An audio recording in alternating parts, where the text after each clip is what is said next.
You're welcome back. President Bola Tinubu of Nigeria has challenged his cabinet ministers to retain their offices by high performance. Now, the president urging his ministers to deliver on their responsibilities or get sacked, said, and I quote, "If you are performing, nothing to fear. If you miss the objective, we review. If you don't perform, you leave us. Don't be a clog in the wheel of Nigeria's progress," end of quote. Nigeria's president made this declaration at the 2023 Cabinet Retreat for Ministers, a cabinet retreat for ministers, presidential aides, permanent secretaries, and top government functionaries held at the State House Conference Center in Abuja. It said quite a lot of things that we will try to unpack tonight on the program. Segun Tomori is a special assistant on media to the Honourable Minister of Solid Minerals Development of Nigeria. Baba Yusuf is a policy strategist and group CEO of Global Investment and Trade Company. Gentlemen, it's a pleasure to have you on the program tonight. Thanks for having me. Good evening, Nigeria. Mr. President, Bola Tinubu has emphasized the need for ministers to achieve results. But let's start from this. But what do you think is the importance of having such an activity called a ministerial retreat? Baba Yusuf, I'll start with you. Thank you very much for having me. Very, very good step taken by Mr. President. We will recall that when Mr. President initiated the process by nominating his ministers and then getting them confirmed, he had been consistent right from the beginning that he's going to run a performance-driven federal executive council. And by extension, he's going to run a performance-driven government. He reiterated that at the inauguration, reminded ministers that they're going to be driven by performance matrix. And with this step taken by Mr. President with the retreat yesterday, I'm comforted by the reiteration of that point, especially what you reeled out, Kofi, the consequence management intention by Mr. President, i.e., you perform, you stay, you don't perform, you are out. That is very clear and apt with regards to the political will of Mr. President to drive a performance-driven Federal Executive Council. We've also heard the special advisor to Mr. President on policy, Hadiza Bala Usman, has mentioned clearly some of the dimensioning of the performance system that they are going to use, which Mr. President reiterated yesterday, performance bonds that will be signed, and then follow-ups and measurements and milestones that will be reviewed and all that. So I'm very happy with that. What remains to be seen is what plays out in the next 6 months. I reckon there will be periodic reviews based on which Mr. President will take action. It is also happening at a very good time where at the twilight of 2023, budgets are being prepared. So I reckon beginning 2024, the dashboard will be set for Mr. President to have either a balanced scorecard matrix or whatever matrix they want to use. But what is important is the leader of the team has stated clearly how he intends to lead. We'll wait to see the outcome. All right. Over to you, Segun Tomori. Mr. President Tinubu emphasized the need for his ministers to achieve results and to make significant progress in their tenure. Segun, how realistic is it to expect significant changes in the various sectors within government in a reasonable time frame, considering the challenges that Nigeria currently is facing? How realistic is it? I think it is very realistic because for the first time, we're having a results delivery unit, established by the president under the able leadership of the special advisor on policy coordination, and if we look at the former administration, past administrations, we've not seen anything like that. We've just seen the usual practice is to have a cabinet and the SGF and president and the vice president. But for the first time, we are having, a policy coordination unit, for the minister, because there's an 8-plank agenda of the president, so everybody has their work cut out. And now that you have the results delivery unit, There will be periodic assessments, like you said, most likely quarterly, to check, the milestones set, how far they've achieved, what they need to do, and do a review generally. And like the president said, if you don't meet the objectives, we review. If you don't perform or there is no performance, you leave the cabinet. So it's as straightforward as ABC. So I think it won't be business as usual. Ministers, appointees of government functionaries, top government functionaries know that we have a president that is placing premium on performance and service delivery is very key, because the renewed hope agenda depends on that. We've spent almost 5 months plus in the administration. We have largely 3.5 years more in the tenure.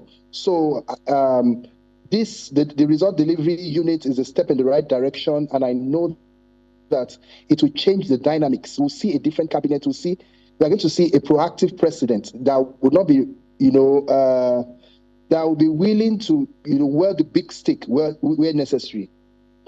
Okay, quite interesting. Baba Yusuf, I mean, yes, we know the president has established this result delivery unit to monitor and evaluate the performance of the ministers. And Bala Osman has been talking about this for some weeks now, before even this presidential retreat, which shows some sort of thinking ahead and planning. It's not just a knee-jerk decision. But how effective, the question is, how effective can such a unit be, in promoting transparency, accountability, and the achievement of set objectives, especially coming from a federal government that has been known, and I'm not talking about the Tinubu administration here, but previous administrations has been known to have overlapping, ministerial and administrative actions. We can look at several of them. You heard that the governor of the Central Bank of Nigeria is announcing a policy, and then the head of the fiscal part of government, which is the finance minister, says she doesn't know about it. You hear that, one minister is announcing that they're going to give out a social program to give Nigerians XYZ amount of money, and another person says he doesn't know about it. You hear that subsidy is being removed, and government comes and no, we never said that, and it's been a mess for some time now. So how effective will this new unit be, looking at a peculiar environment that we have in Nigerian governance? Mr. President, let's not forget that Mr. President has a personality type different from the previous president. Like I always say, and I've written in my column several. He is from the private sector background. He is a consultant. He is an accountant. And he has demonstrated capacity and results as a public servant, as a politician. Now, these attributes speaks volume about experience and dexterity with regards to performance. Now, let's come back to your question. Hadiza Bola Osman is special advisor, policy coordination. So those concerns you raised at the end of your question have been addressed. Policy coherence has been, or policy incoherence has been the bane of previous administration, especially in the past 8 to 10 years. This bric-a-brac and people all around the place throwing out policies is not going to happen here. We have a policy coordination unit within the presidency, even though we know the SGS office is a heart, of the government. But because of the size of government and governance, Mr. President now has strategically created a focal point with regards to policy coordination to achieve what? Policy coherence. So you would not see what you saw in the last 8 years with regards to that. Secondly, that same unit is given the responsibility of monitoring the performances of these ministers. That office, by the way, does not have executive powers. So you have what you call an internal consultant within the president that is supposed to be giving reports to Mr. President, dashboard type, based on the agreed matrices, based on the agreed SLA, service level agreements, by these ministers, I reckon. And to that extent, every president has been given what you call scope of responsibility, accountability, based on which that person has been given authority.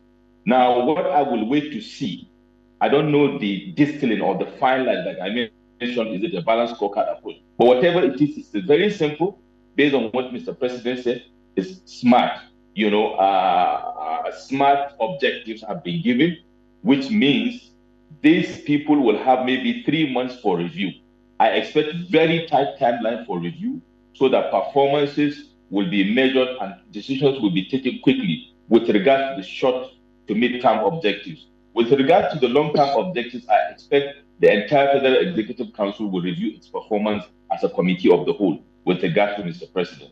So it is the right move in the right direction for Mr. President in this case. And I think it is very clear. And the important thing is it has been made simple by creating this by giving this task to a unit under the office of the special advisor, so that all members of the Federal Executive Council, including the Secretary of the Government of the Federation, will be more focused on their areas of responsibility and accountability based on the authorities given to them.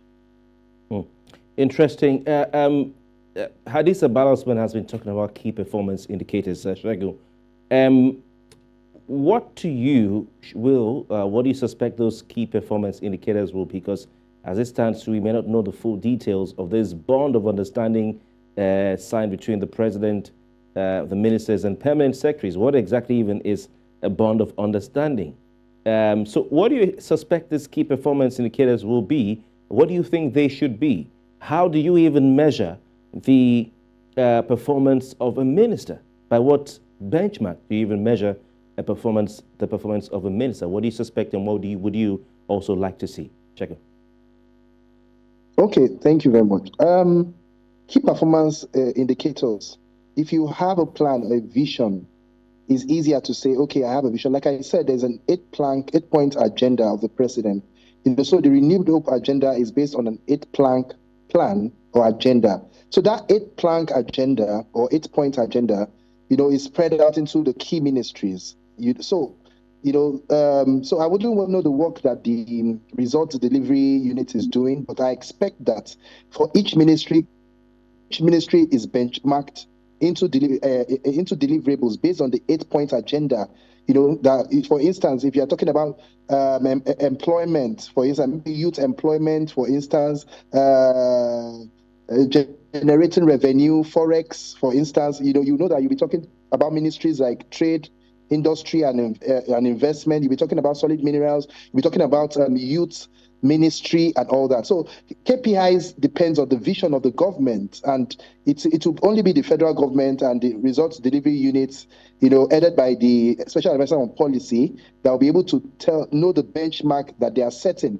But I expect that any benchmark would lead to dividends of the democracy for Nigerians, will generate dividends of democracy to Nigerians, will lead to stability in forex, will lead to employment for our people, diversification of the economy. I'm particularly passionate about diversification of the economy, and that's what my minister is doing at the solid minerals.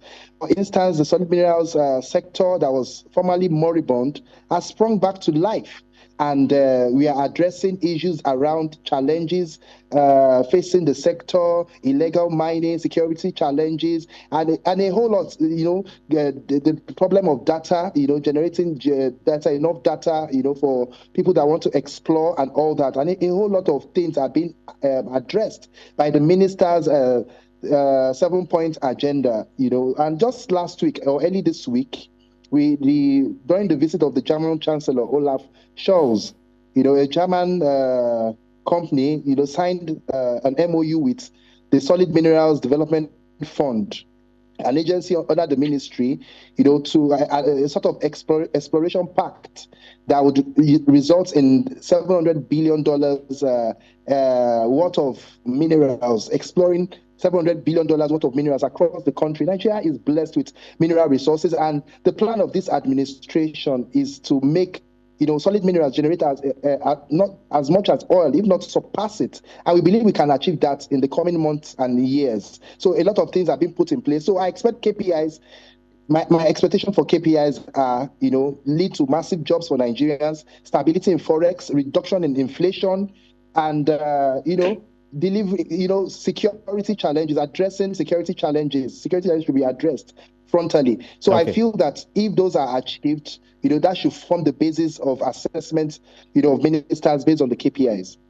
All right, over to you, Baba Yusuf. What's your your take on that? Because I mean, I haven't seen, for instance, what will the benchmark be for the minutes of sports? What will the benchmark be for the minutes of the FCT? What will the benchmark or what are the KPIs be for the Minister of Health? There are a lot of gray areas here we don't know. So, what do you think of this? What do you think it should be? Very simple, Kofi. You know, when I was speaking earlier, I talked about smart objectives. Now, smart objectives is what you call smart KPI. What is smart? SMART, smart, means the objective should be specific, measurable, achievable, realistic, and time bound. It's very simple for us to know and easy to know Mr. President set this task for them. Now, this, if you just take, for example, the ministries you talked about, Mr. President came and took over an economy that is facing headwinds, socio-economic headwinds. We know the inflation rate, we know the unemployment rate, we know the MBS rating of the multidimensionally poor. So those numerical indices for variables are easily measurable. They are specific and they are time bound. The IMF told us in 2020 that the economy of Nigeria, the growth rate of the economy will grow at 3.1% this year and will contract to back to 2.9% next year. And that was before the Emefiele miscalculation and other variables. So when you take office, it's natural you look at these indices. And Mr. President, you heard about performance board, which means there's going to be an engagement and an agreement between these ministers and the office of Mr. President. This is where you are taking it. Minister of the Economy, the coordinating minister, this is the inflation rate, this is what are the rates. And in the next 3 months, this is what we agree are going to achieve in trying to scale them down. So the moment those indices are agreed to, they remain the KPIs. In regards to health, the infant maternal mortality and all those kind of things, those indices. And you have tangible and intangible impacts, with regards to agriculture, for example, security. So it's easy to trace the, and Nigerians can know, because when you talk about intangible and tangible impacts, we are already talking about how Mr. President has brought subsidy, he has removed subsidy. Everybody is monitoring the impact, apart from Mr. President. So this is a tangible impact that everybody knows. It's nothing to come and make stories about. Unlike the previous administration, what they were doing was self-appraisal.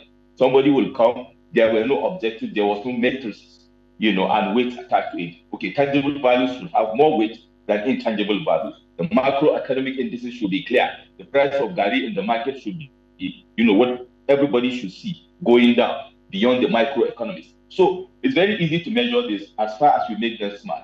This administration has made it smart. Mr. President is going to have, based on what we have seen now, what I call a dashboard that will tell him high level what is, okay, Minister of Works, how many roads, what have you achieved with regard to rehabilitation, new roads, new bridges. So it's very easy to trace, especially quarterly. I reckon he's going to carry a quasi-corporate private sector dashboard to drive this economy. And that is the only way you can, get the civil servants, off the table to hit the ground, running to somewhere, not running to nowhere. So I am sure, so far with what have been placed on the table, is for us to wait and give the people the opportunity under the leadership of Mr. President. I would like to measure the performance of this administration by end of Q1 next year for midterm. But for short term, by the end of this year, ask me and I will tell you my own appraisal of the performance of the federal. We'll definitely come back to you and hope they will have a periodic review like you've said.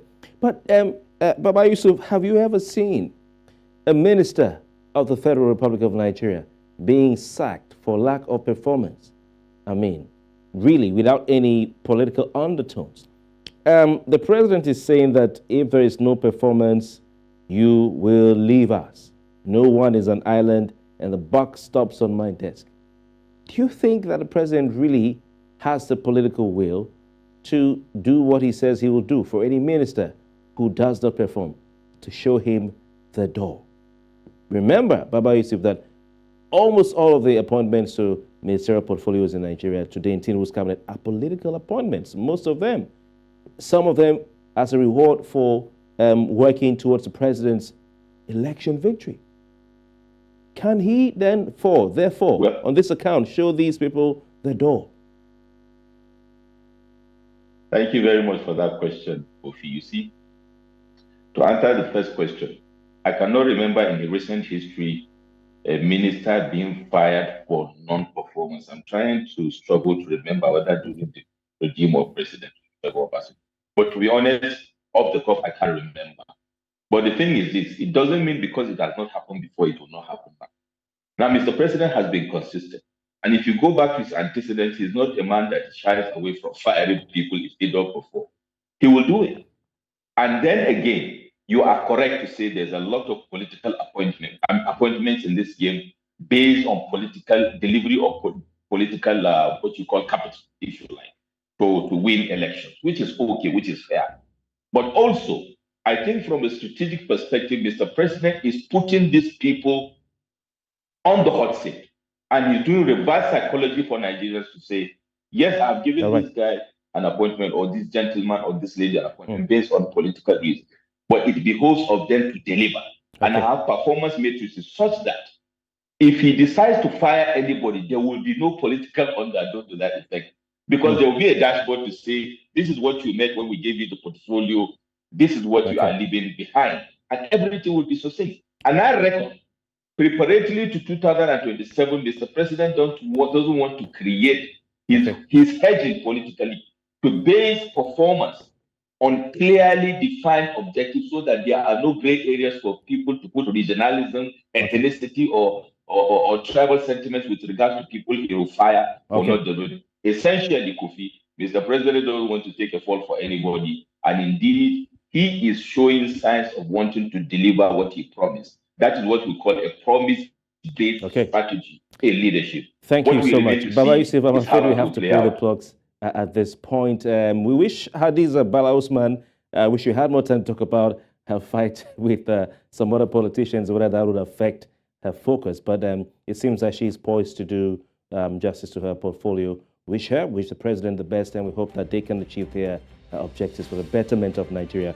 Baba Yusuf, policy strategist and group CEO, Global Investment and Trade Company, thank you for your time. Also, Segun Tomori, special assistant on media to the Honourable Minister of Solid Minerals Development of Nigeria. Gentlemen, we are grateful. It's been a pleasure having you.